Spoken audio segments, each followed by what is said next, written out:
Is blue bad for you? Because what's in those little blue packets of Equal, aspartame, trade name NutraSweet, may be a cancer-causing substance, according to new research released today. Dr. Mirando Safridi, an Italian toxicologist, released the findings this morning, which he believes confirms the cancer-causing potential of aspartame, the widely used artificial sweetener present in over 6,000 products. Dr. Safridi's new research suggests the danger to unborn babies, and in particular to children, and includes the newly identified risk of breast cancer as the child ages. The study was done on rats, but this expert says it strongly implies human risk. That these exposures occurred at relatively low doses. Just two cans of drink are already exposing the child to a biologically significant dose.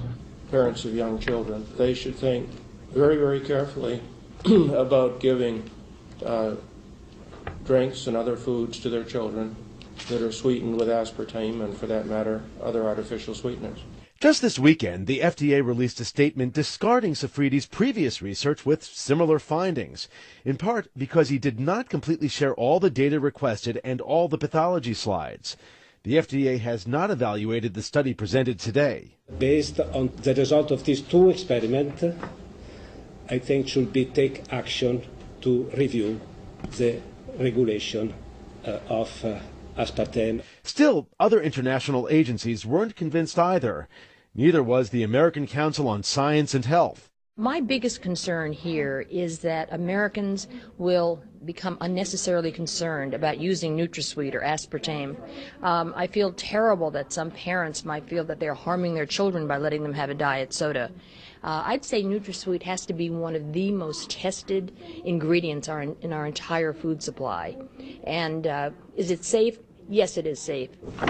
Dozens of web pages warn against the ill effects of aspartame. One of them is supported by this man, Dr. H.J. Roberts, a private physician and author of several articles and books on aspartame. Somebody has got to put this out and say, be careful. Roberts calls aspartame an ignored epidemic.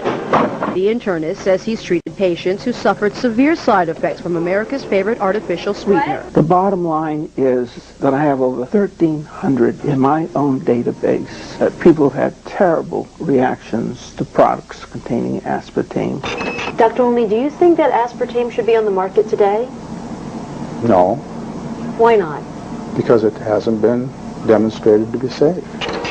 Dr. John Olney is a researcher at Washington University in St. Louis. I fed aspartame to infant mice and found that it produced the same kind of brain damage that monosodium glutamate causes. Dr. Olney started studying the effects of aspartame in 1970. He says he was alarmed when the rodents developed brain tumors. It indicates that if there's an adverse effect, a serious adverse effect in the animals, and if that adverse effect is absolutely proven in the animal research, then it should not be approved for human use. Dr. Olney took his findings to the Food and Drug Administration as Searle, the company that developed aspartame, pushed to get the new sweetener to market. The FDA looked at the research and in 1975 put aspartame's approval on hold. It set up an independent panel of doctors to study aspartame. In 1980, that public board of inquiry unanimously ruled aspartame should not go on the market.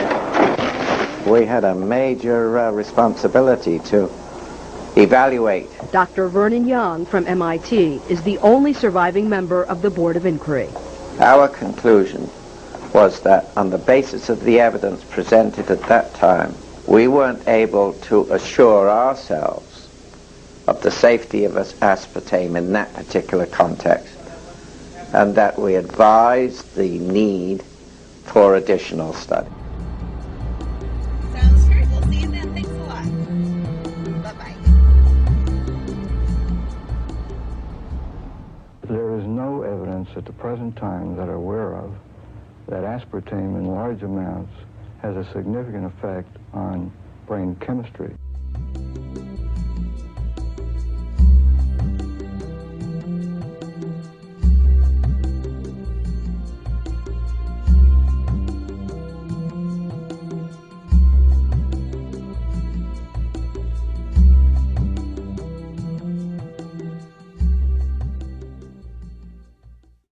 can we go through what exactly an excitotoxin is? Well, an excitotoxin, basically what it does, it's a normal transmitter in the brain. These are chemicals that allow brain cells to communicate. But if it's in even a minute overconcentration in the brain, it causes the brain cells to become extremely excited. And they become so excited, they'll very quickly burn themselves out and die. That was one of the first observations by Dr. Olney, and he gave it the name excitotoxin. When was the first time that you heard about aspartame? Was it during that investigation with the FDA? Yes, it was. It was in 1970, and it was an interesting story. I was called by Dr. John Olney from Washington University, who I had been working with on MSG in baby food. We had started an examination of MSG in baby food that led to the baby food industry taking MSG out of baby food. And it was done by the Senate Nutrition Committee. I was the special counsel to the Senate Select Committee on Nutrition. And we ran hearings on food, and one of the things we talked about was MSG in baby food because it caused holes in the brains of rats that were being tested by Dr. Olney. And there was Dr. Olney's hypothesis that a substantial amount of mental retardation, 95% of which is of unknown origin, that a substantial portion of that came from environmental insults, chemicals in the environment, food, air, water, and so forth. And he was testing them. And one of them was MSG, and it caused these holes in the brains of mice in his system, and ultimately that led to having MSG taken out of baby food. He called me to say that he'd just done a study on aspartic acid, one of the primary components of NutraSweet, and it was doing the same thing as MSG. And that caused him to be quite concerned about the fact that Cyril Drug Company at the time was planning to use this as a sweetener. But now, after years of retesting this, most authorities agree, there's no question, that feeding MSG to animals produces this brain damage. It's not questioned any longer, it's a fact. There's even good studies to show that if you feed the pregnant animals the MSG, their offspring has impaired brain function, and when you measure the neurochemical analysis of the brain of the animal, it's impaired all the way through the animal's youth up until adulthood, and they never quite recover from it.